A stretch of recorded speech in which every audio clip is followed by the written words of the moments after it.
வணக்கம் எல்லாருக்கும். தமிழ்நாடே தலைகுனிகிற மாதிரி ஒரு சம்பவம் விருதுநகர் மாவட்டத்துல ஸ்ரீவில்லிபுத்தூர் அப்படிங்கிற ஊர்ல நீதிமன்றத்துல நடந்திருக்கு. அதுவும் இல்லாம ஒரு நீதிபதி மேலேயே ஒரு அரிவாள் வீசப்பட்டிருக்கு.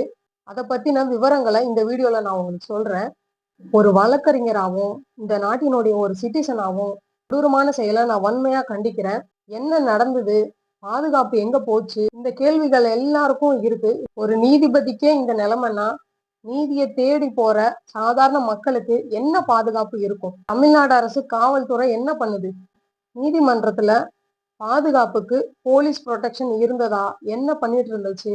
போலீஸ் ஏன் இவ்வளவு ஒரு மெத்தனமா இருந்துட்டாங்க? இத பத்தின எல்லா கேள்விகளும் மனசுக்குள்ள ஓடுது. அதாவது என்ன நடந்துச்சுன்னா, பாலமுருகன் அப்படின்றவரு தன்னோட மனைவி மேல ஒரு வழக்கு தொடர்ந்திருக்காரு. அந்த வழக்குல தனக்கு சாதகமா தீர்ப்பு வரல அப்படிங்கிற ஒரு காரணத்துக்காக நீதிபதி மேலேயே அரிவாளால வீசியிருக்காரு. ஆனா அதிர்ஷ்டவசமா நீதிபதி மேல அது படல. வேற எந்த ஒரு அசம்பாவிதமும் நடக்கல. உடனடியா அங்க இருந்த வழக்கறிஞர்களும் போலீஸும் அவரை கைது பண்ணிருக்காங்க. ஒரு விஷயம் புரியல. நீதிமன்றத்துல வாசல் வரைக்கும், என்ட்ரன்ஸ்ல இருந்து எக்ஸிட் வரைக்கும் ஃபுல் போலீஸ் பாதுகாப்பு இருக்கும். அதையும் மீறி ஒரு சாதாரண நபர் எப்படி அரிவாளை கொண்டு வர முடிஞ்சது? எப்படி எந்தவித சோதனையும் நடக்கலையா? எப்படி இது சாத்தியமாச்சு? இந்த மாதிரி பல கேள்விகள் வருது. சட்டத்து மேல எந்தவித பயமும் இல்லாம இருக்கிற இந்த மாதிரி நபர்களை வன்மையா கண்டிக்கணும். நான் ஒரு விஷயத்த பதிவு பண்ணணும்னு நினைக்கிறேன்.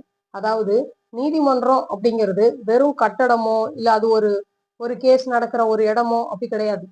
நீதிமன்றம் அப்படிங்கிறது மக்களினுடைய நீதிக்கான கடைசி நம்பிக்கை. அது ஒரு புனிதமான இடம். அந்த மாதிரி ஒரு இடங்கள்ல இந்த மாதிரி ஒரு அசம்பாவிதம் நடக்குது அப்படின்னா, நம்மளுடைய பாதுகாப்பு, நம்மளுடைய நாட்டினுடைய பாதுகாப்பு எங்க இருக்கு? ஒரு நீதிபதி எப்பயுமே நீதிபதி பின்னாடி ஒரு 5 பேர் பாதுகாப்பு இருப்பாங்க. அதையும் மீறி ஒருத்தரால இப்படி பண்ண முடியுதுன்னா, சாதாரண மக்களுக்கு என்ன பாதுகாப்பு இருக்கு? இந்த பாலமுருகன் போன்ற இந்த மாதிரி நபர்களை எல்லாம் வன்மையா கண்டிக்கணும்.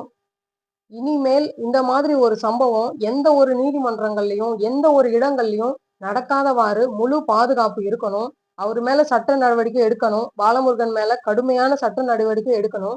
வன்முறைய உங்க கையில நீங்க எடுத்தீங்கன்னா அது என்னைக்குமே உங்களை வாழ விடாது. சட்டம் தன் கடமையை செய்யும் போது அதை எதிர்கொள்ளணுமே தவிர வன்முறையை கையில எடுக்கக்கூடாது. வன்முறை என்னைக்குமே ஒரு விஷயத்துக்கு தீர்வாகாது. சட்டத்தை மதிக்காத எந்த ஒரு நபருக்கும் இந்த சமூகத்துல இடம் கொடுக்க கூடாது. பாலமுருகன் மேல கடுமையான சட்ட நடவடிக்கை எடுக்கப்பட வேண்டும். இனிமேல் இந்த மாதிரி ஒரு சம்பவம் எந்த ஒரு நீதிமன்றத்திலையும் எந்த ஒரு சூழ்நிலையிலையும் நடக்கக்கூடாது. நீதிமன்றத்துல பாதுகாப்பு பணியில இருந்த காவல்துறை அவர்களுடைய மெத்தன போக்குனால இந்த மாதிரி ஒரு சம்பவம் நடந்திருக்கு. இவங்க இப்படி இந்த மாதிரி மெத்தன போக்கு இருந்தா இந்த மாதிரி சம்பவங்கள் ஒரு எடுத்துக்காட்டா அமைய வாய்ப்பு இருக்கு இல்லையா? அப்ப பாதுகாப்பு எந்த அளவுக்கு இருக்கணும்? உங்களுடைய கண்டனங்களை கமெண்ட் செக்ஷன்ல தெரிவிங்க. சேனலை சப்ஸ்கிரைப் பண்ணிக்கோங்க.